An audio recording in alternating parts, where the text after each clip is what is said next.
that new satellite seeing some rain and snow right now over our fine state. It does. The only problem is so good looking. I'm just going to stare at it. Not anything else done.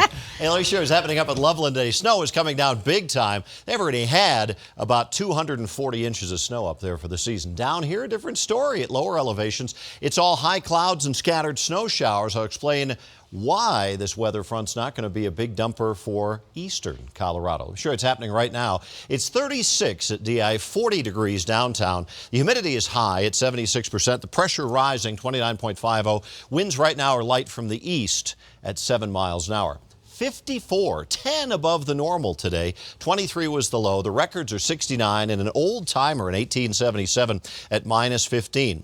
All right, here's the situation across the state. There are a few scattered rain and snow showers over northeast Colorado. Heavy snows continuing to move across the mountains. Around the region to the west of us, there is a cold front heading into Colorado. This is the same front that caused all the stormy weather out in California over the weekend. It is racing across the Rocky Mountain region, and because of the fast movement and the low being so far north, we're never going to get the upslope winds here on the eastern plains. That low would have to drop down here, southeast corner of the state, and stick around for a bit to bring us the upslope, and that's not going to happen. Watch what it does tonight, going right over Denver, off to the east of us by morning. That puts us in northwesterly, down-sloping winds here, and you just don't get much snow out of that. Some flurries, that'd be about it, but the mountains will certainly get their share tonight and tomorrow morning. 6, the overnight low at Leadville, 25 Denver, 24 Greeley, Fort Collins, Akron. Front range numbers will be chilly overnight with those lows dropping down to the low to mid-20s by morning. Teens and snow continuing in the mountains. Tomorrow the snow does continue in the mountains. We'll have some flurries possible on the plains, but it shouldn't be a big deal. But colder with those northwesterly winds.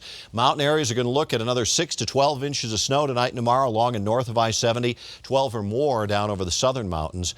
Look at the snowfall totals as we see them over the next 12 hours or so.